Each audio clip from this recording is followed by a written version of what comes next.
What's up guys, gonna be doing something a little bit different today. This is my 2010 STI hatch, and I haven't even worked on this thing before. I haven't even done brakes or anything. So what's going on with it now is the steering rack is leaking.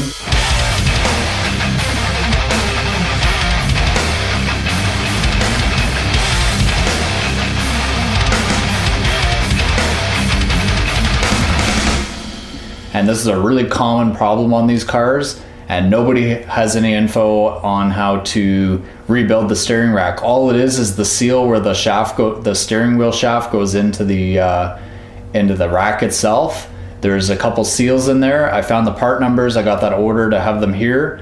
So I'm gonna attempt to rebuild that section of the steering rack to save you guys a lot of money and save myself a lot of money.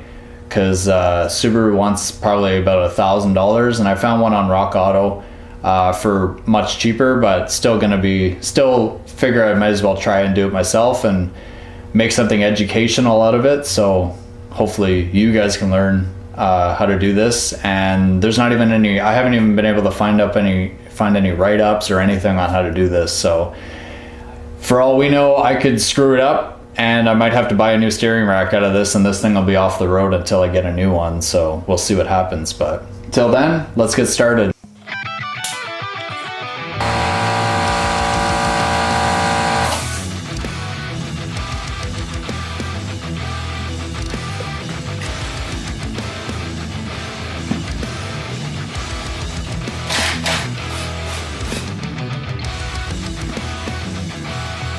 So this here is what's leaking. Doesn't look too bad to get out. Looks like I just gotta pull this tray out from under the steering rack itself, pop the tie rods off, and then pull this steering shaft off. I'm gonna have to mark it and make sure I don't screw it up, but it's out in the open. I thought it'd be in a lot shittier spot, so it's not too bad.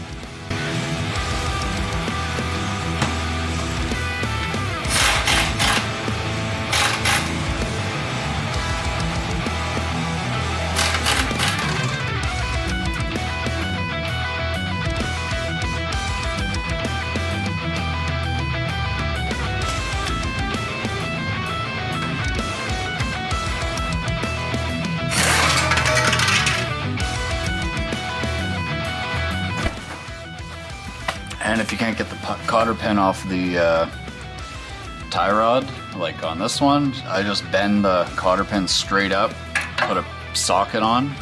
Sometimes you gotta tap it on. And then just hit it with the impact.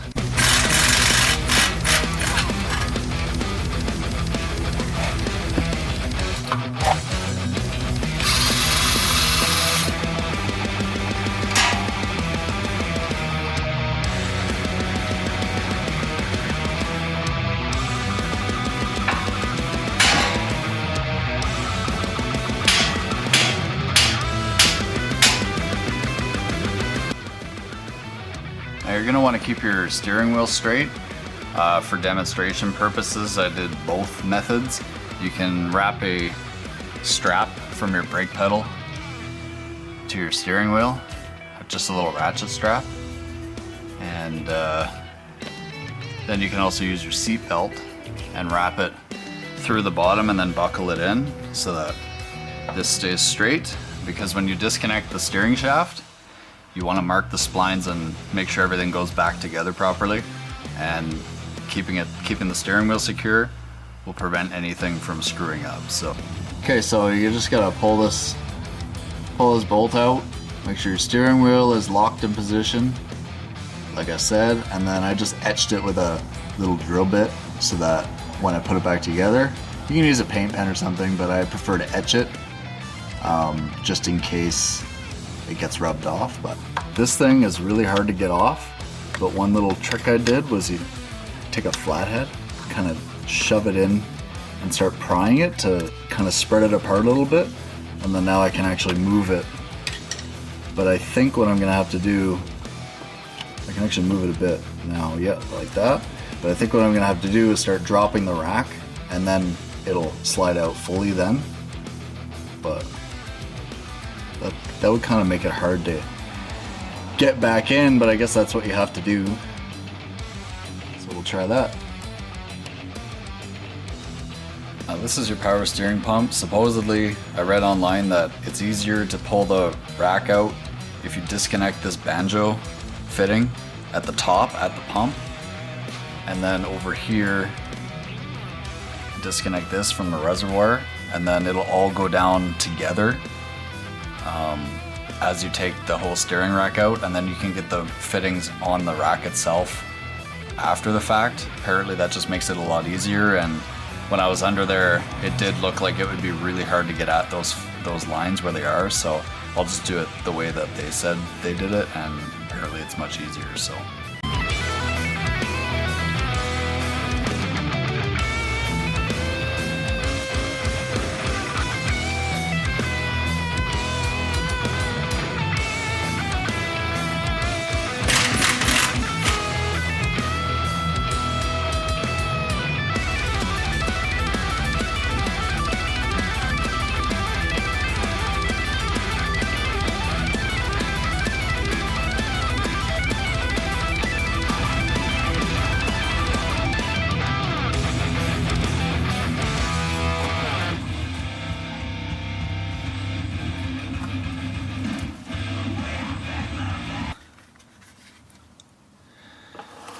So I've got it all pretty much out, it's just hanging here, but I think I'm gonna have to take these lower control arm bolts off just to give me some room on both sides because it's catching. You can see on this side too.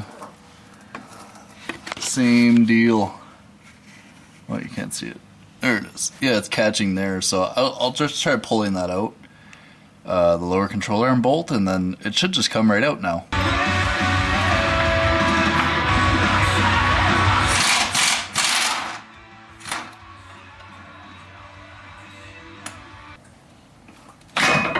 There we go.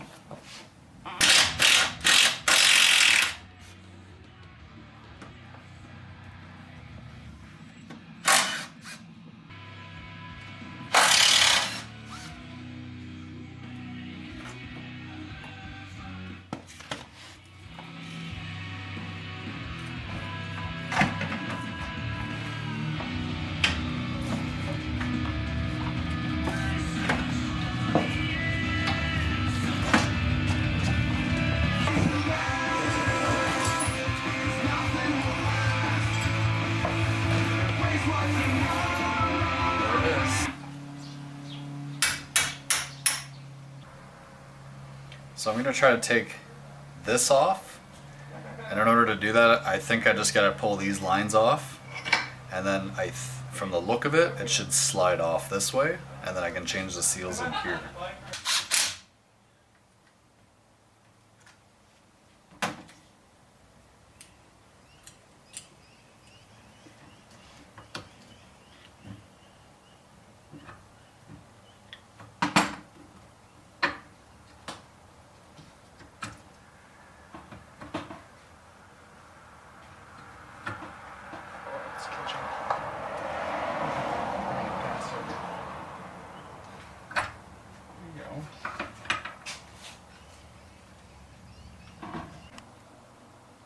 So this is the other seal here at the bottom.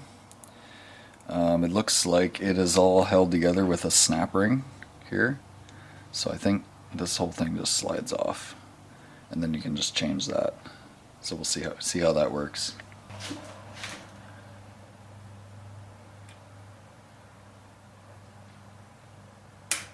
Holy fuck.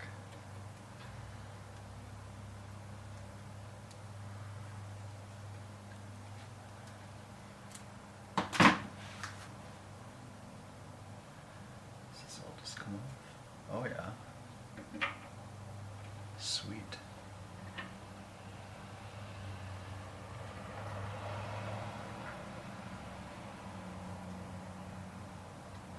Okay, there's a tab here.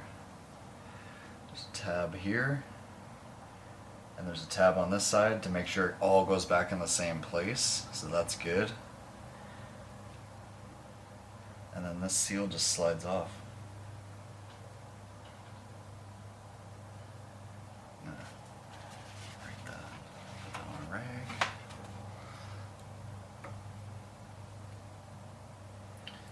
Now the lip is facing this way.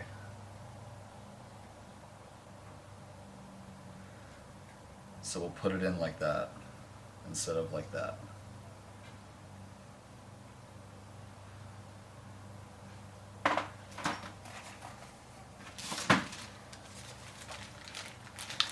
These are the new seals.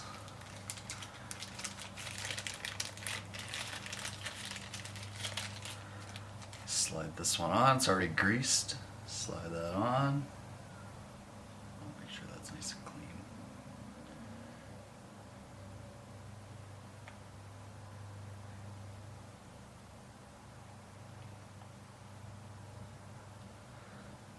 Just like that. And then you put this on.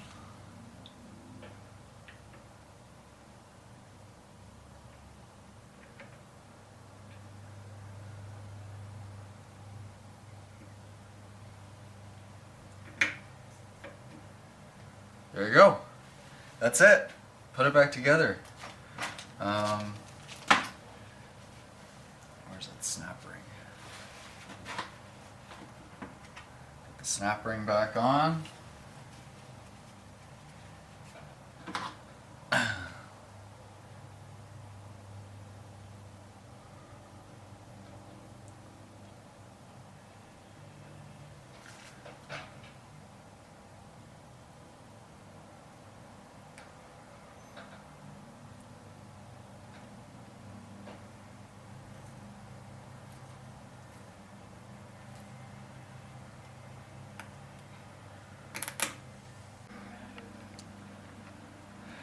So once you get that all cleaned up, this seal goes into the bottom, the flat part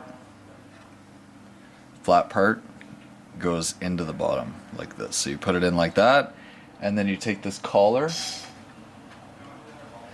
and you tap it in behind it, and it's just pressed in. So you just use a punch or whatever and just get it in behind there, and then that's it. Then you can put it all back together. So I got that laid in there now.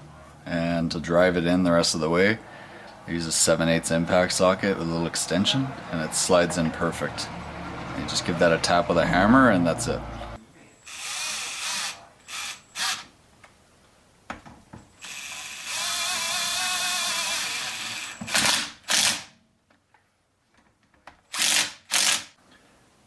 There we go, fully assembled, ready to go back in.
Steering straight, so that's good.